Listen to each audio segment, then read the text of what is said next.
Friends, हमने last lecture में unit and dimensions के बारे में पढ़ा था और हमने ये भी पढ़ा था कि कैसे किसी फिजिकल क्वांटिटी की डेराइव्ड फिजिकल क्वांटिटी के हम डायमेंशन फाइंड कर सकते हैं।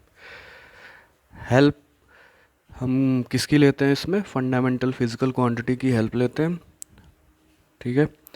और उससे हम किसी भी डेराइव्ड फिजिकल क्वांटिटी की डायमेंशन फाइंड कर सकते हैं। अच्छा, अब डायमेंशंस फाइंड करना हमें समझ में आ गया। अब हम देखना है कि इन डायमेंशंस जो हम इसको फाइंड कर रहे हैं, इसका यूज़ कहाँ कहाँ पे, क्या यूज़ करना है, इसका एप्लीकेशन क्या है, इसका फिज़िक्स में इसका क्या यूज़ हो सकता है, जो जो ये डायमेंशनल एनालिसिस हम पढ़ रहे हैं। तो हमारा नेक्स्ट टॉपिक है हमारा यूजेस ऑफ डायमेंशनल एनालिसिस। मतलब जो हमने ये डायमेंशंस लिखना सीखा, उसका हम किस किस तरीक़ों से यूज़ कर सकते हैं। तो पहला यूज़ है यूनिट कन्वर्ज़न। यूनिट कन्वर्ज़न का मतलब क्या? जैसे मैंने आपको बताया था पहले कि यूनिट जो होती है हमारे पास, यूनिट सिस्टम के बारे में मैंने बताया था कि कितने तरीके की यूनिट सिस्टम होती है हमारे पास। 3 तरीके की। कौन कौन सी? MKS, जिसको हम SI यूनिट भी बोलते हैं, इसका नाम SI यूनिट भी है। CGS, और हमारे पास नेक्स्ट क्या था? FPS। तो इसको मैं थोड़ा सा रिवाइज कर देता हूँ कि यूनिट सिस्टम होता क्या है। MKS में M का मतलब होता है मीटर, K का मतलब होता है किलोग्राम, और S का मतलब होता है सेकंड। वैसे ही CGS में C का मतलब सेंटीमीटर, G का मतलब ग्राम, S का मतलब सेकंड। इसमें F का मतलब फीट, P का मतलब पाउंड, और S का मतलब सेकंड। अब ये चीज़ें तो मैं समझ में आ गई। M का मतलब मीटर, K का मतलब किलोग्राम, S मीन्स होता है हमारा सेकंड, ठीक है। लेकिन अब इसका मतलब तो हमने समझ लिया, अब इसका यूज़ क्या है। ये यूनिट सिस्टम डिफाइंड करी गई हैं MKS, CGS, FPS।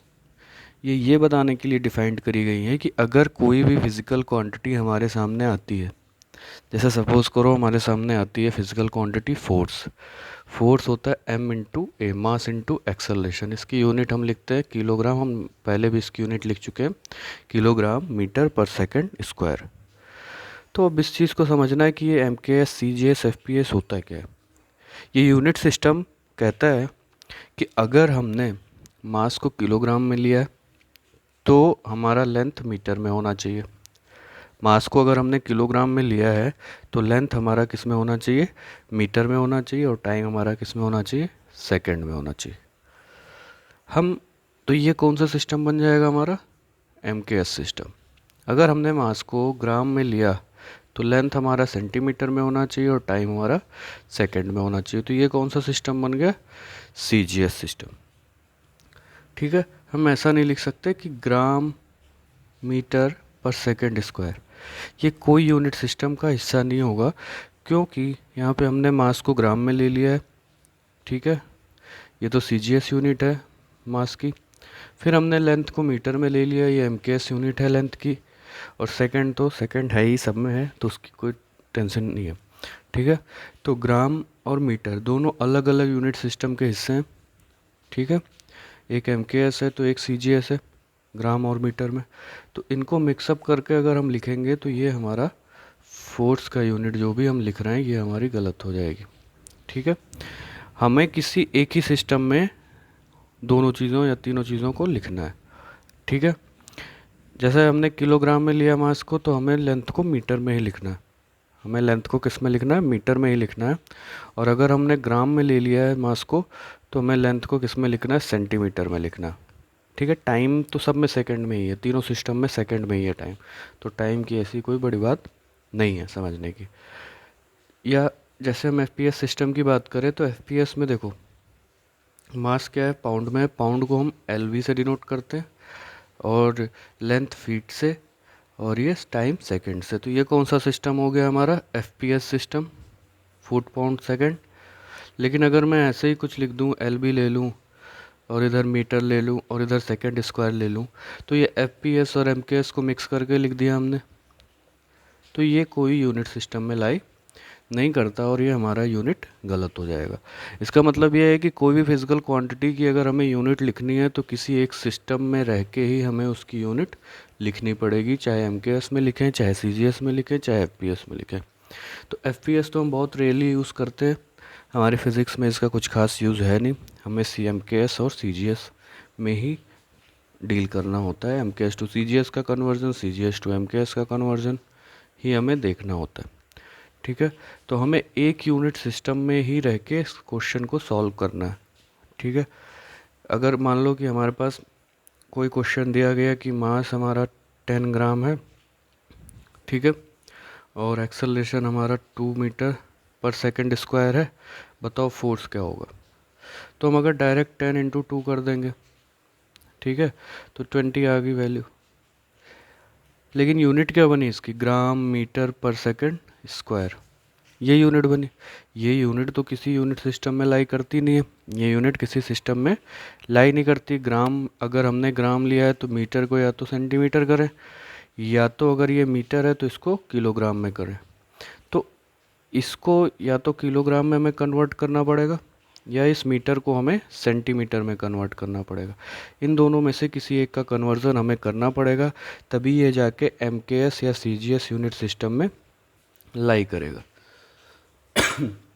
तो हमें ये बात समझनी है कि अगर हम किसी भी फिजिकल क्वांटिटी की यूनिट लिख रहे हैं तो वो किसी ना किसी यूनिट सिस्टम में होने चाहिए, चाहे एमकेएस हो चाहे सीजीएस हो। ठीक है, अब हम बात करें कि डायमेंशनल एनालिसिस का यूज़ करके हम कैसे इनके यूनिट का कन्वर्जन करते हैं। डायमेंशनल एनालिसिस का हम यूज़ करके कैसे यूनिट कन्वर्जन करते हैं। यूनिट सिस्टम में समझ में आई बात ये कि यूनिट सिस्टम हमारे पास 3 तरीके के होते हैं, एमकेएस, सीजीएस, एफपीएस। अब एमकेएस यूनिट सिस्टम अगर दिया हुआ है तो उसका कन्वर्जन हमें सीजीएस में करना है, या सीजीएस में कोई भी यूनिट दी हुई है उसका कन्वर्जन हमें एमकेएस में करना है। तो हम डायमेंशनल एनालिसिस का यूज़ करके कैसे उसका यूनिट कन्वर्जन कर सकते हैं। हम नॉर्मली भी कर सकते हैं, ठीक है, लेकिन हमने डायमेंशनल एनालिसिस पढ़ा है, तो डायमेंशनल एनालिसिस का यूज़ करके हम यूनिट कन्वर्जन कैसे करें ये हमें सीखना है। बाकी हम नॉर्मल तरीके से भी विदाउट डायमेंशनल एनालिसिस हम यूनिट का कन्वर्जन आपस में कर सकते हैं, MKS to CGS, CGS to MKS. तो हमारे पास नेक्स्ट टॉपिक है unit conversion of physical quantity by use of dimensional analysis. तो वो चीज़ हम देखते हैं। यूनिट सिस्टम समझ में आया, 3 तरीके के यूनिट सिस्टम होते हैं, ठीक है। अब बात करें यूनिट कन्वर्जन, तो उसके पहले मैं एक बात और बताना चाहूँगा कि फिज़िकल क्वांटिटी जो कोई भी होती है, कोई भी फिज़िकल क्वांटिटी है, कोई भी हमारे पास फिज़िकल क्वांटिटी है अगर, तो उसकी 2 वैल्यूज़ दो चीज़ें होती हैं उसमें, ठीक है। 2 चीज़ें मतलब कौन कौन सी 2 चीज़ें होती हैं, एक न्यूमेरिक वैल्यू होती है, न्यूमेरिक वैल्यू, ठीक है, और एक साथ में उसकी यूनिट होती है। न्यूमेरिक वैल्यू, किसी फिजिकल क्वांटिटी की कुछ ना कुछ न्यूमेरिक वैल्यू होगी, साथ साथ उसकी क्या होगी, एक यूनिट होगी। अगर यूनिट नहीं होगी, सपोज करो अगर यूनिट नहीं गिवन है, कहीं लिख दिया गया 10, तो 10 क्या है, एक न्यूमेरिक वैल्यू अगर हम लिख दें तो हम ये नहीं डिफाइन कर सकते कि ये कौन सी फिजिकल क्वांटिटी है। 10 की जगह के साथ में अगर हमने मीटर लिख दिया तो समझ में हमें आ जाएगा कि ये कौन सी फिजिकल क्वांटिटी है, लेंथ, ठीक है। तो यूनिट भी ज़रूरी है और न्यूमेरिक वैल्यू भी ज़रूरी है किसी भी फिजिकल क्वांटिटी को डिफाइन करने के लिए, ठीक है। यूनिट के साथ साथ न्यूमेरिक वैल्यू भी होने ज़रूरी है। तो बात यह है कि न्यूमेरिक वैल्यू होनी चाहिए और यूनिट होनी चाहिए, दोनों चीज़ें होनी चाहिए किसी भी फिजिकल क्वांटिटी को डिफाइन करने के लिए, ठीक है। अब बात यह है कि न्यूमेरिक वैल्यू को अगर मैं एन से डिनोट कर दूं और इसको मैं यू से, ठीक है, तो एन इंटू यू मैं लिख सकता हूँ इसको, ठीक है। बात यह है कि जैसे हमारे पास एक फिजिकल क्वांटिटी है 1 लेंथ, जैसे लेंथ में क्या होता है 1 मीटर इक्वल्स टू 100, अब यहाँ समझने वाली बात है, 100 सेंटीमीटर।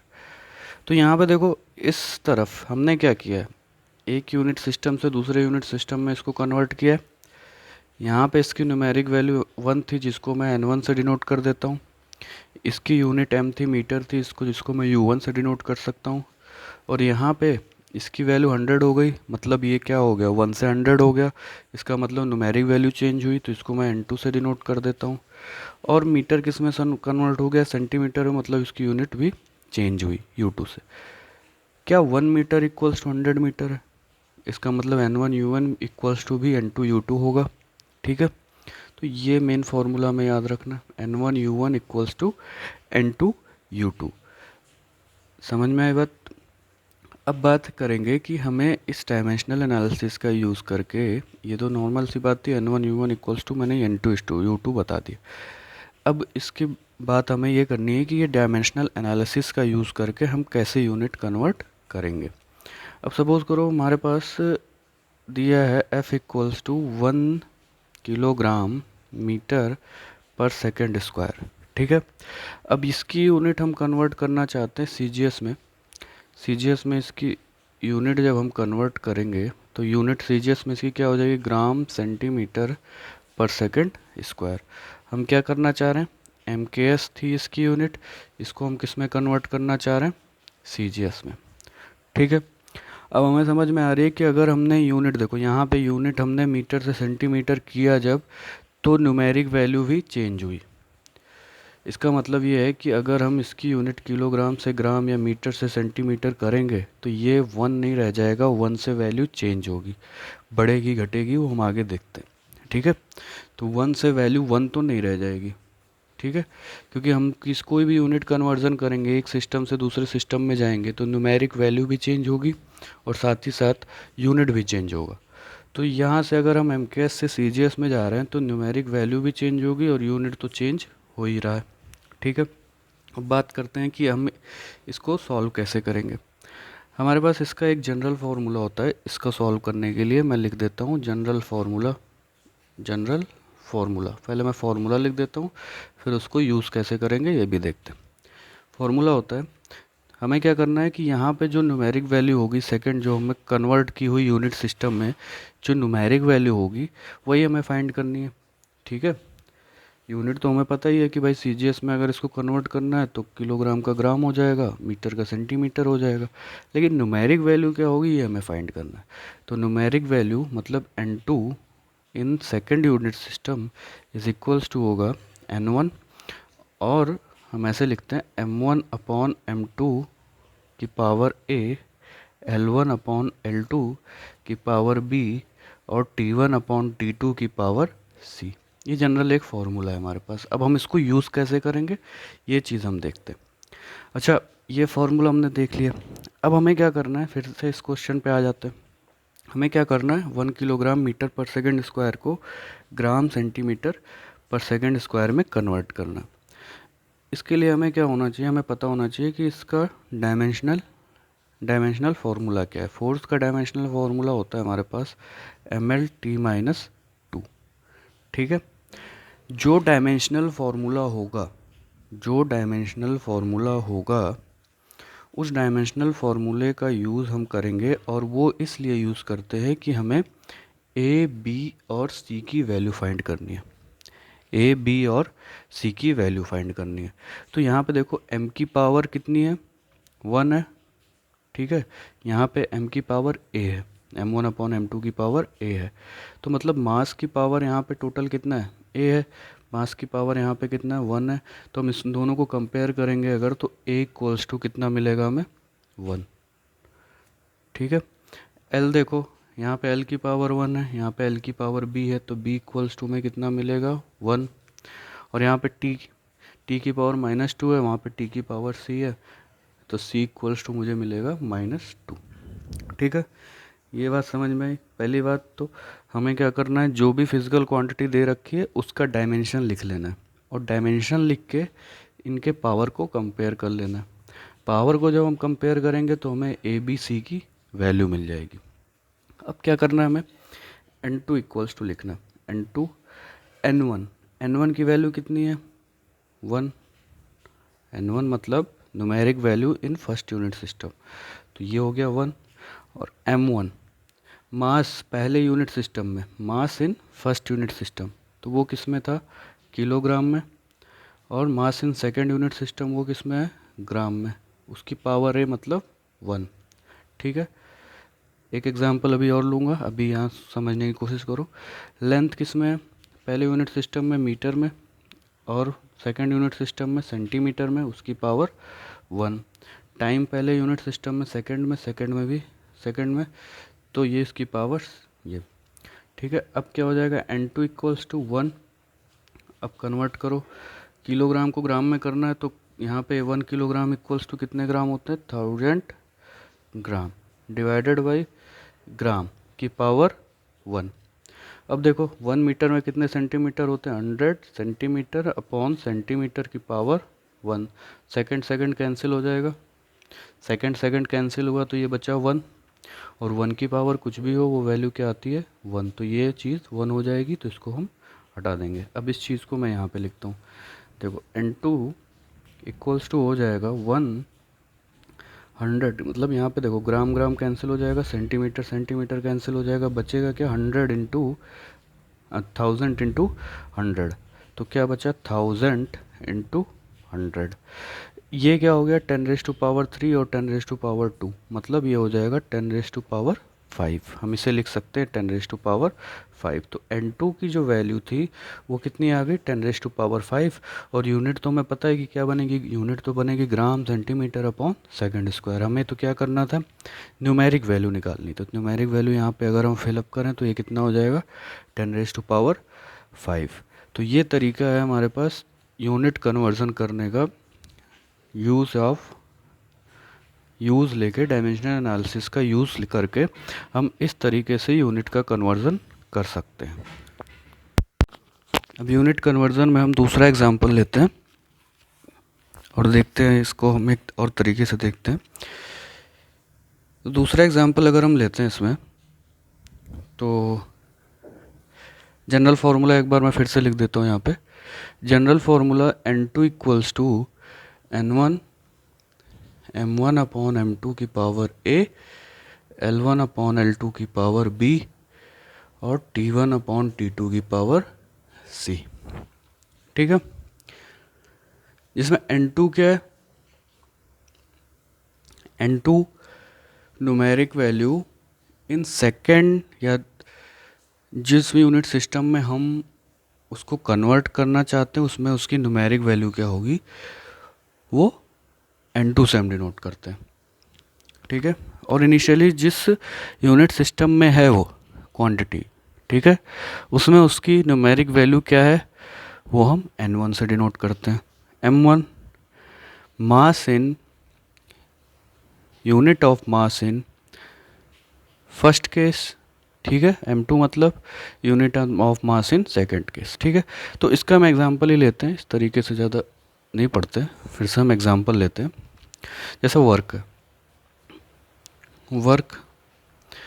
वर्क की यूनिट वर्क होता है फोर्स इनटू डिस्प्लेसमेंट। ठीक है, देखो अगर हमें ये तरीका अप्लाई करना है, ये अगर हम चाहते हैं कि हम यूनिट या डायमेंशंस के थ्रू हम यूनिट का कन्वर्जन करें, तो सबसे पहली बात कि हमें डायमेंशंस लिखना आना चाहिए। ठीक है, डायमेंशन अगर हमें फिज़िकल, जो भी फिज़िकल क्वांटिटी है उसका अगर मुझे डायमेंशन लिखना नहीं आएगा तो मैं कभी भी ये तरीका यूज़ करके डायमेंशनल एनालिसिस नहीं कर सकता। ठीक है, तो फोर्स का डायमेंशन तो हमें पता है MLT-2। ठीक है, धीरे धीरे अब रट जाना चाहिए इसे। और लेंथ क्या है, L। ठीक है, तो ये हो जाएगा ML²T-2। ये हो गया इस वर्क जो फिज़िकल क्वांटिटी है उसका डायमेंशन हो गया। ठीक है, ये हमने लिख लिया। अब हमें क्या फाइंड करना, देखो वर्क की यूनिट होती है फोर्स की, देखो मैंने डायमेंशन लिख लिया, अब इसकी यूनिट भी लिख लेता हूँ। फोर्स की यूनिट होती है kilogram metre per second square, और डिस्प्लेसमेंट की मीटर, तो इसकी यूनिट क्या बन जाएगी, kilogram metre square upon second square. ठीक है, अब ये किस सिस्टम में ये यूनिट है, MKS सिस्टम में है। ठीक है, अब मैं चाहता हूँ कि 1 kilogram metre square upon second square को कन्वर्ट करूं, ये एमकेएस में है, इसको कन्वर्ट करूं मैं सीजीएस में। तो मुझे पता है कि सीजीएस में किलोग्राम क्या हो जाएगा, ग्राम, और मीटर क्या हो जाएगा, सेंटीमीटर का स्क्वायर हो जाएगा, और सेकंड सेकंड ही रहेगा। लेकिन ये यूनिट तो मुझे पता है कि सीजीएस में ये यूनिट बनेगी, ठीक है, ये तो हम पढ़ चुके हैं। लेकिन इसकी न्यूमेरिक वैल्यू 1 रहेगी, 1 से ज़्यादा होगी, 1 से कम होगी, ये तो हमें कुछ इसका आइडिया अभी तो है नहीं, ठीक है। तो ये चीज़ हम कैसे फाइंड करेंगे, जैसे हमने अभी फोर्स के बारे में फाइंड किया वैसे ही हम इस वर्क के बारे में फाइंड कर लेंगे, ठीक है। अब देखो, सबसे पहले हमारे पास डायमेंशंस हैं। डायमेंशन से हम क्या करें, पहले ए बी सी की वैल्यू फाइंड करें। ए की वैल्यू कितनी होगी, हम कंपेयर करें तो यहाँ पे एम की पावर 1 है, ए की पावर ए, वहाँ पे एम की पावर ए है, तो ए इक्वल्स टू कितना हो गया 1। बी को देखें तो बी कितना हो जाएगा 2, और सी कितना हो जाएगा -2, ठीक है।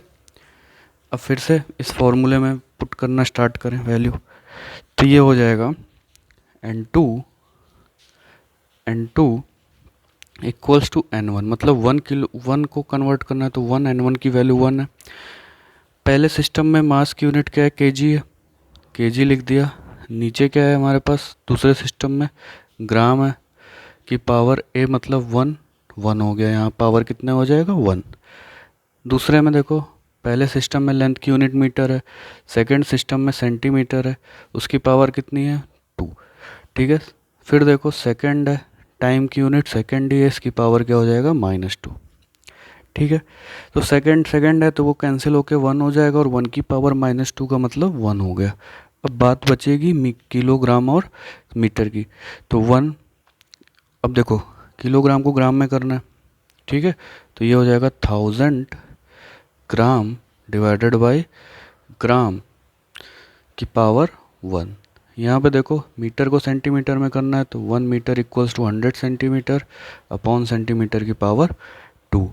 ग्राम से gram cancel, centimetre centimetre cancel, तो ये हो जाएगा 1 इंटू 1000 बचेगा, इसको मैं 10⁻³ लिख सकता हूँ।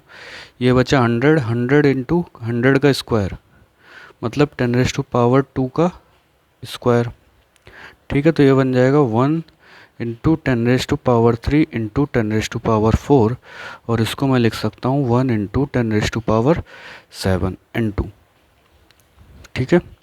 मतलब जो न्यूमेरिक वैल्यू होगी यहाँ पे वो क्या होगी 1 इंटू 10⁻7। समझ में आई बात, ठीक है। अब एक चीज़ और मैं एक्स्ट्रा इसमें बताना चाहूँगा कि जो फोर्स है, फोर्स या वर्क है, फोर्स को जो हम इसका ये एमकेएस सिस्टम में ये यूनिट लिखते हैं kilogram metre per second square, ये हम यूनिट लिखते हैं एमकेएस सिस्टम में। इस पूरे यूनिट को हम एक वर्ड से भी डिफाइन करते हैं जिसका नाम होता है न्यूटन, कैपिटल एन से, ठीक है। इसको हम क्या कैपिटल एन से भी लिख सकते हैं।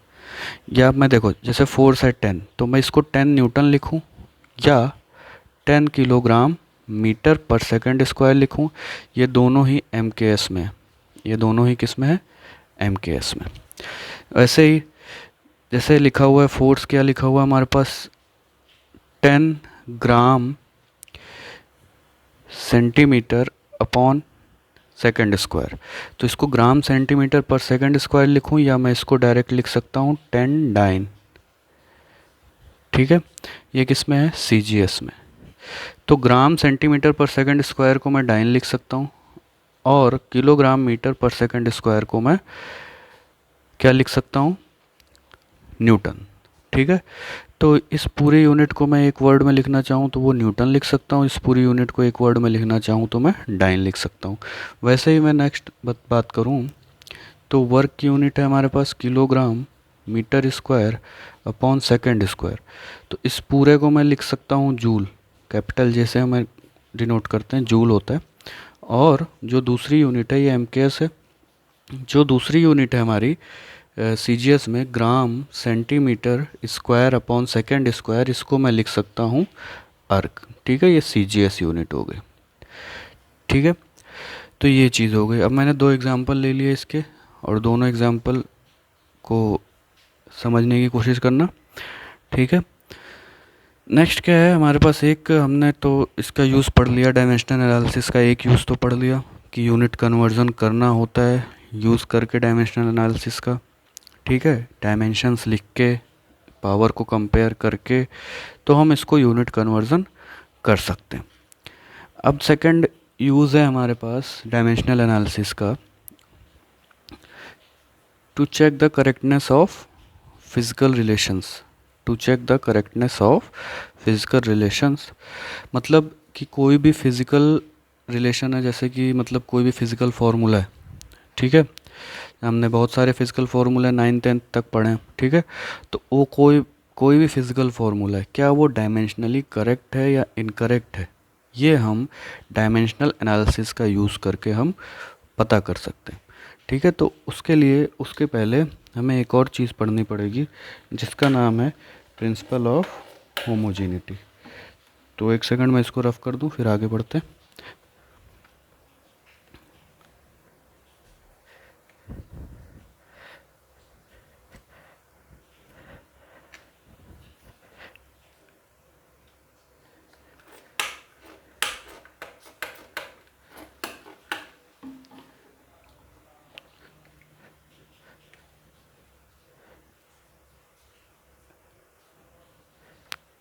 ठीक है, तो नेक्स्ट हमारे पास टॉपिक है, पहले तो हमारा क्या क्या सेकंड यूज़ क्या है हमारा, पहले ये देख लेते हैं।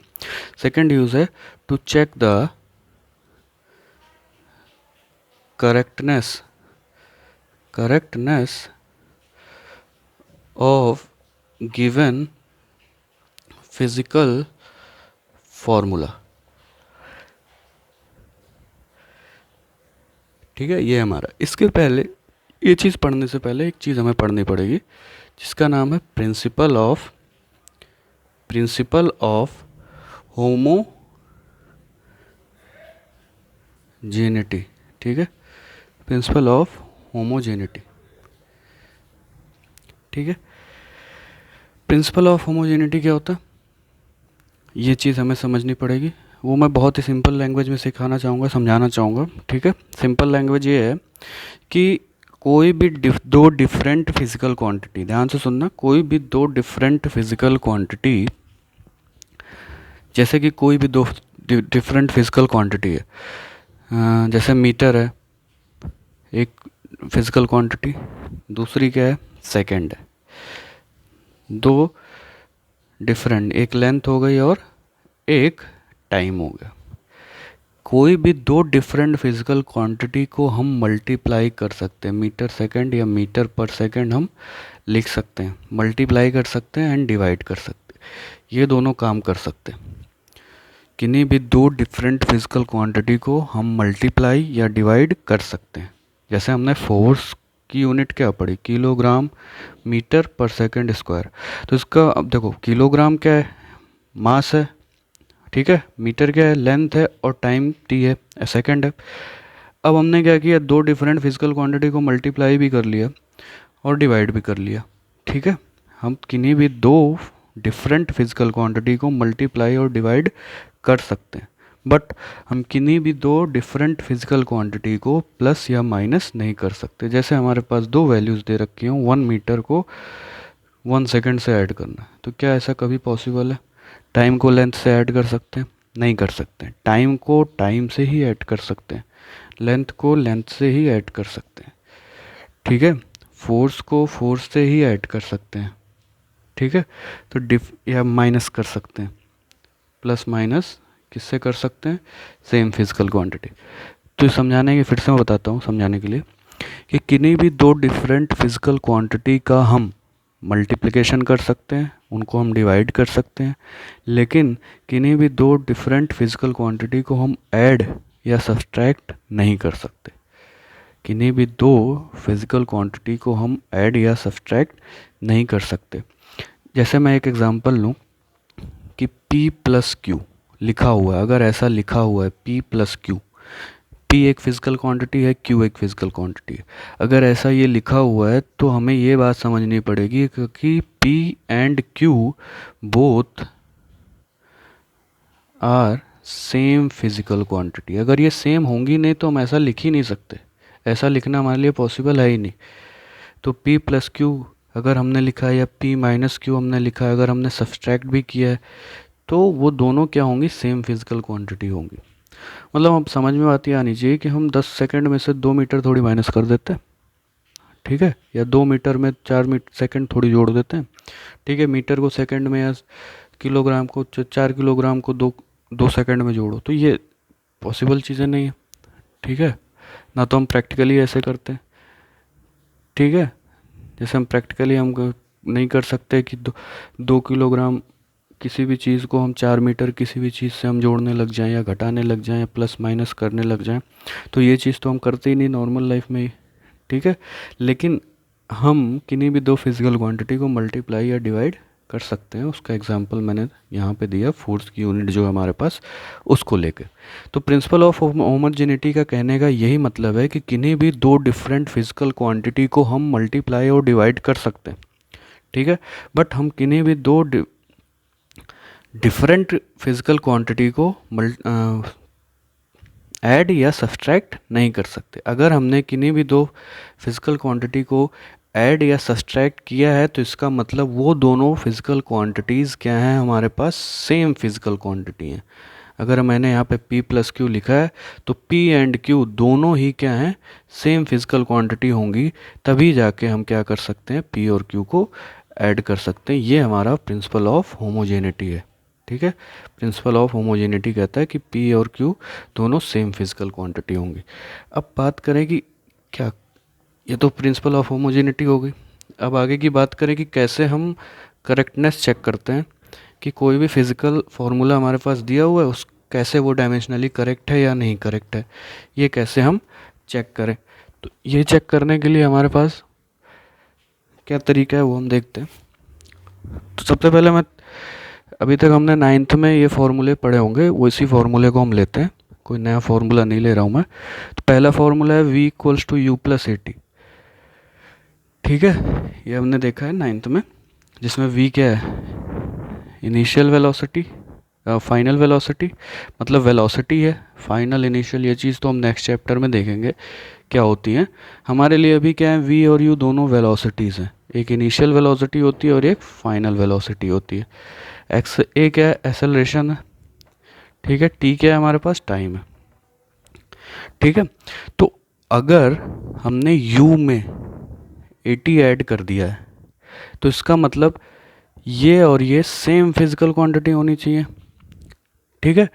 इसका मतलब इसका डायमेंशन और इसका डायमेंशन सेम होना चाहिए, ठीक है। ये समझो कि अगर 3 टर्म्स हैं इसमें, तो इसका डायमेंशन, इसका डायमेंशन और इसका डायमेंशन, तीनों का अगर डायमेंशन सेम आ रहा होगा तभी ये डायमेंशनली करेक्ट होंगे, ठीक है। अब देखो हम चेक करते हैं कि तीनों का डायमेंशन सेम आ रहा है कि नहीं आ रहा। इनिशियल वेलोसिटी है v, तो वेलोसिटी का डायमेंशन होता है lt माइनस वन, यू भी क्या है, lt माइनस वन वेलोसिटी है। अब देखो a का डायमेंशन होता है lt माइनस टू और t का डायमेंशन होता है t। अगर हम यहाँ पे lt माइनस वन लिख सकते हैं, यहाँ पे एक, यहाँ पे t माइनस वन है और एक t की पावर प्लस वन है, तो दोनों माइनस होके क्या बन जाएंगे, lt माइनस वन। देखो इधर का डायमेंशन, इधर का डायमेंशन और इधर का डायमेंशन, तीनों डायमेंशंस क्या है हमारे पास, सेम है। तीनों पार्ट के डायमेंशन, v का डायमेंशन, u का डायमेंशन और 80 पार्ट, जो पूरा 80 पार्ट है, इसका डायमेंशन सेम है। इसका मतलब ये कैसा है, डायमेंशनली करेक्ट फार्मूला है, डायमेंशनली करेक्ट फार्मूला है, ठीक है। ये जो फिजिकल फार्मूला है ये डायमेंशनली करेक्ट। अब सेकंड एग्जांपल लेते हैं, इसी का एक और इक्वेशन ऑफ मोशन है u t plus half a t square, ठीक है।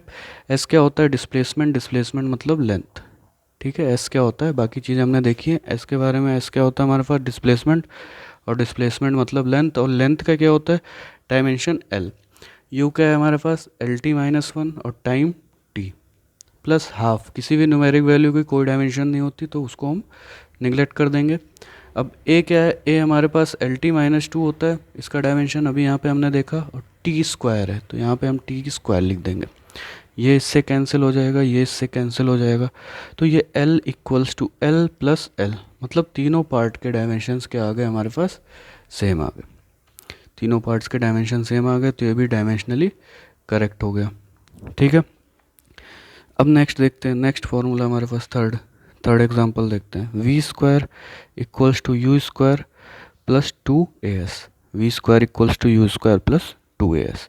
अब वी स्क्वायर है, वी वही फिर वेलोसिटी, तो एल टी माइनस वन का होल स्क्वायर, और ये भी क्या है velocity, L T minus one का होल स्क्वायर, प्लस 2 का तो कोई डायमेंशन होता नहीं, ठीक है।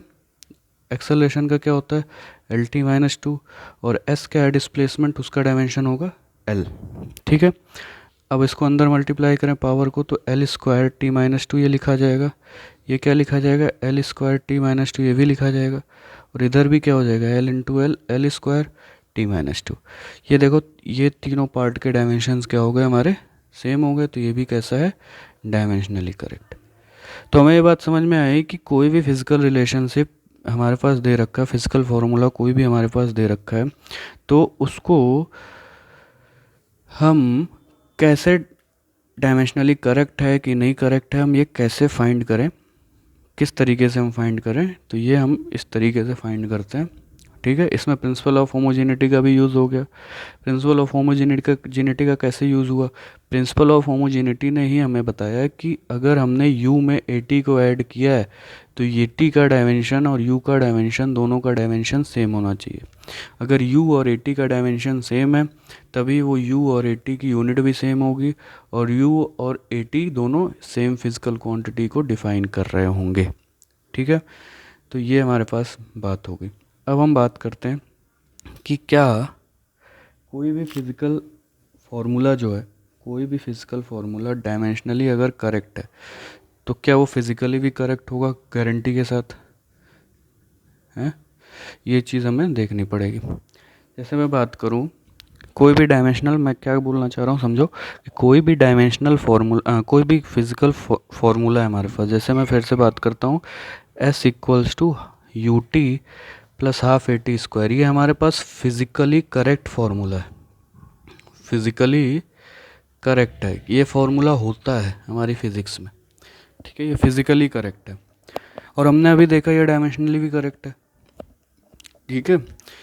अगर मैं s equals to u t plus 3/4 a t square लिख दूँ तो ये फिज़िकली इनकरेक्ट हो गया, ऐसा कोई फार्मूला फिज़िक्स में नहीं होता, ठीक है। 3/4 ए टी स्क्वायर ऐसा कुछ नहीं होता।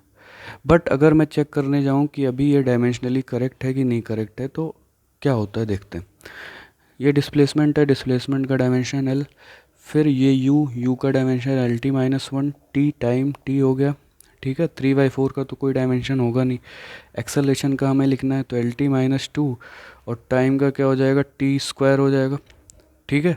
फिर से ये देखो कैंसिल हो गए, ठीक है, डायमेंशंस तो सेम आ गए तीनों के, तो ये डायमेंशनली करेक्ट हो गया, डायमेंशनली करेक्ट हो गया ये।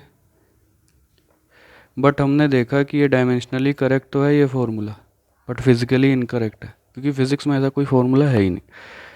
तो कोई ज़रूरी नहीं कि कोई भी फार्मूला फिज़िकली डायमेंशनली करेक्ट हो तो फिज़िकली भी करेक्ट हो, ठीक है। कोई भी फार्मूला अगर डायमेंशनली करेक्ट है तो इसका मतलब ये नहीं है कि वो फिज़िकली भी करेक्ट हो। हाँ, अगर वो फिज़िकली करेक्ट है तो 100% वो डायमेंशनली करेक्ट होगा ही होगा, बट अगर वो डायमेंशनली करेक्ट है तो कोई ज़रूरी ये नहीं है क्योंकि वो फिज़िकली भी करेक्ट हो, क्योंकि डायमेंशन एनालिसिस का यही ड्रॉबैक है। ये हमारे पास 3/4 हमने यहाँ पे लिख दिया, अब 3/4 का हमें डायमेंशन लिखना नहीं है क्योंकि ये न्यूमेरिक वैल्यू है, ठीक है। तो यहाँ पे हम 3/4 लिख दें, 5/4 लिख दें, 10/4 लिख दें, कुछ भी लिख दें तो उससे फ़र्क नहीं पड़ता, ठीक है, उससे डायमेंशनल एनालिसिस पे फ़र्क नहीं पड़ता। तो एक चीज़ हमें याद होना चाहिए, समझ में आना चाहिए कि कोई भी फार्मूला जो डायमेंशनली करेक्ट है कोई ज़रूरी नहीं कि वो फिज़िकली भी करेक्ट हो, बट अगर कोई फार्मूला फिज़िकली करेक्ट है तो वो डायमेंशनली करेक्ट होगा ही होगा। तो ये तरीका होता है कि हम किसी भी फार्मूले को, फिज़िकल फार्मूले को कैसे चेक करें कि वो डायमेंशनली करेक्ट है कि नहीं है। तो ये हमारा सेकंड यूज़ हो गया यूजेस ऑफ डायमेंशनल एनालिसिस में। तो ये सेकंड यूज़ हमारे पास हो गया यूजेस ऑफ डायमेंशनल एनालिसिस में। थर्ड यूज़ होता है टू इस्टेब्लिश द फार्मूला, ठीक है, by the use of dimensional analysis. वो थर्ड यूज़ होता है, थोड़ा वो लेंदी है, इसलिए हम उसको नेक्स्ट लेक्चर में पढ़ेंगे। नेक्स्ट लेक्चर में हम third use of dimensional analysis के साथ साथ सिग्निफिकेंट फिगर के बारे में भी पढ़ेंगे। तो अभी आज के लेक्चर में इतना ही। ठीक है, थैंक यू।